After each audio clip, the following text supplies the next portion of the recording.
So you are thinking about mounting your amplifier to a subwoofer enclosure.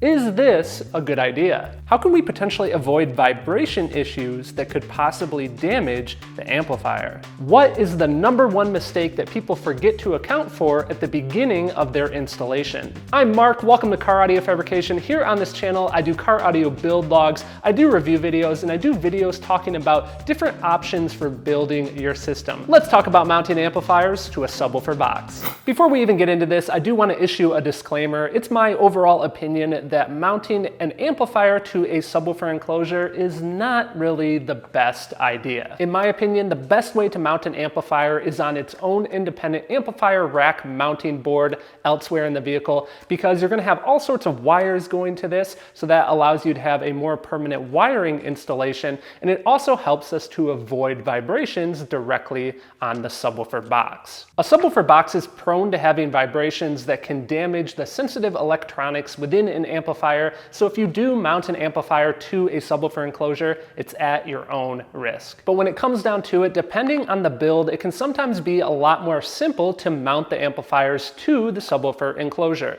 In really large SPL style builds, there might not be any other options for where we can mount the amplifier. Or if we're doing a full trunk build, it might make sense to display the amplifiers next to the subwoofer and be attached to the box. So in my opinion, I can't recommend it, but I do think it's beneficial that we discuss some of the best practices for what to do when you're forced to mount an amplifier to the box. Let's begin with the first way that this could be done, and this is something that you definitely want to avoid. Now I want you guys to use your imagination and imagine that this is one of the sides of the subwoofer enclosure. It could be any side. It could be the back, the front, the bottom, the top, the actual sides. It doesn't matter. Let's just imagine this is one of the sides of the enclosure. Now in this video, as an example, I'm going to be using this small amplifier here, but what I'm going to be discussing applies to any size amplifier. It could be big, medium, or small, just like this. The problem here with this side of the box, if we mount the amplifier to it, is that all by itself, this panel is going to be very prone to flexing. Now this is a piece of 3/4 inch MDF, and it is hard to actually move with my hands,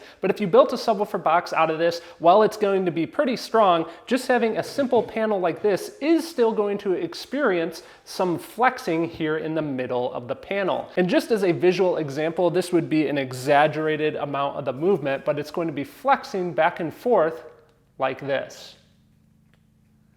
A subwoofer enclosure having a normal panel like this would be fine for just being a subwoofer enclosure, but this isn't something that you're going to want to mount an amplifier to. And that's why a lot of times people will just say, no, don't mount the amplifier on your box, because most people are going to have something like a prefabricated box where you haven't planned for mounting the amplifier to it, so you're just going to have simple panels like this. This panel is going to vibrate, it's going to transmit those vibrations to the amplifier, and we could have issues down the line. So what can we do to improve this single board situation? I'm going to show you guys, but first I'm going to mount this amplifier to this board. So here we have our amplifier mounted to our subwoofer box. To take it up a step from here, what we can do is add this, a window brace. A window brace is easy enough to make. I did mine on the router, but you could also make this just using a jigsaw. So by adding a window brace like this into the middle of this panel, as you can imagine, since that panel was allowed to bow in the middle before, now it no longer can, because it has this structural member going across to prevent it from doing so. And that brings me to the #1 mistake that I think people make before they even get started on a project, is not planning ahead. If you know that you're going to want to mount your amplifier to the subwoofer box, you should be planning ahead, and you should be adding things like a brace inside of your subwoofer enclosure. Now, while this is pretty good and this would have a ton of strength, there's still room for improvement. That's because, and I'm sure some of you guys out there have already figured this out, now that we've added this brace here, we've basically divided this panel into 2 different areas. So now this area can vibrate. So the area for improvement is, as you can see, that area that would likely be vibrating the most is directly in line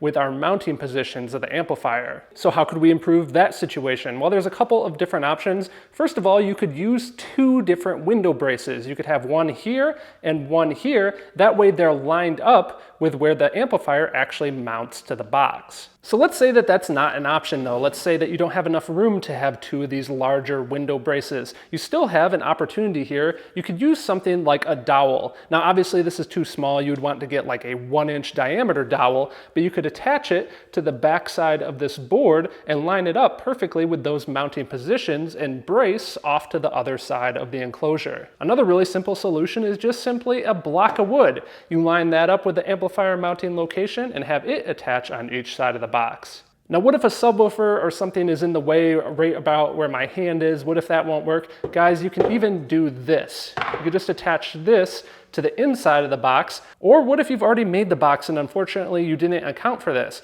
You could actually mount this on the outside of the box and then mount the amplifier to it. You're adding a lot more structural integrity to this surface and helping to prevent it from vibrating quite so much. Now we're going to keep going because I have another awesome idea for you guys on how to reduce vibrations into the amplifier. But first I want to take a quick second to thank the sponsor of this video, Audio Control, and show you the ACM-1 300. The ACM stands for Audio Control Micro. This is their Micro series of amplifiers. Coming in at 9.5 inches by 3 inches by 1 3/4 inches tall, this amplifier is small. This amplifier basically has a line output converter built in, and if you take a look at these dials right here, these are for the AccuBass. A lot of times on a factory radio, as you turn up the volume, it will actually decrease the amount of bass going to the speakers because they want to protect their stock speakers from blowing. But when we add a subwoofer, obviously our subwoofer can handle that bass. So the AccuBass allows us to restore that lost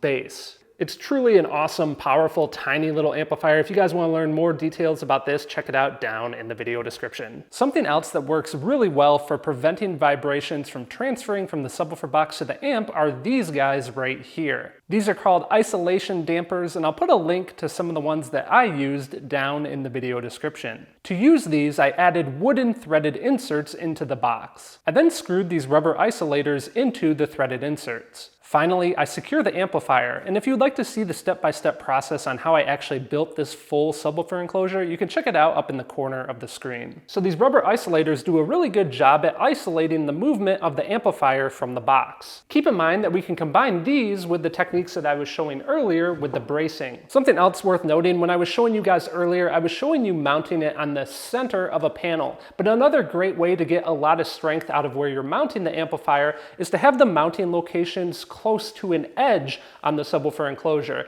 Because again, if you think about it, the edges aren't vibrating nearly as much as the center of a panel. So now I've got the amplifier all wired up. Let's do a little bit of testing. So over off camera over there, I have all my tools. That's what you're hearing rattling right now.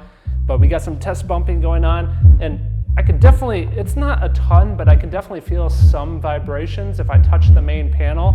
And if I touch the amplifier here, they definitely seem to be not as apparent.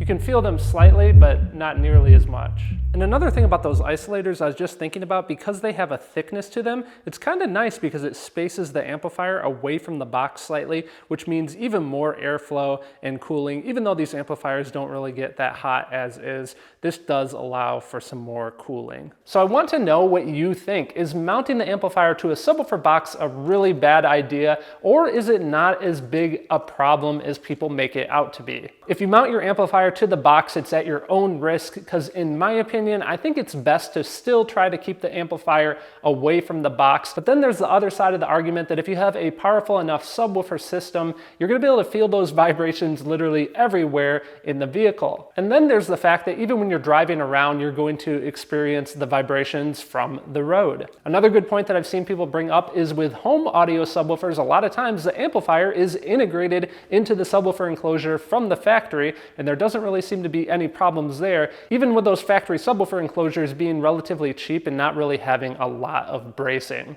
So I'd love to know what you guys think. If you're new here and you'd like to be updated when I release future videos, I'd love to have you as a subscriber, and you can check out some of my other videos here on screen. A special thanks to our channel sponsor, Audio Control, along with John, Brian, Ali, Goldfang, Steve, Jerry, and Emmanuel, and the rest of the Patreon membership team. A big thanks to those guys for helping with the making of these videos. If you want to join the team, check out the details down in the video description. As always, my friends, design, build, and install. I'll catch you guys in the next video.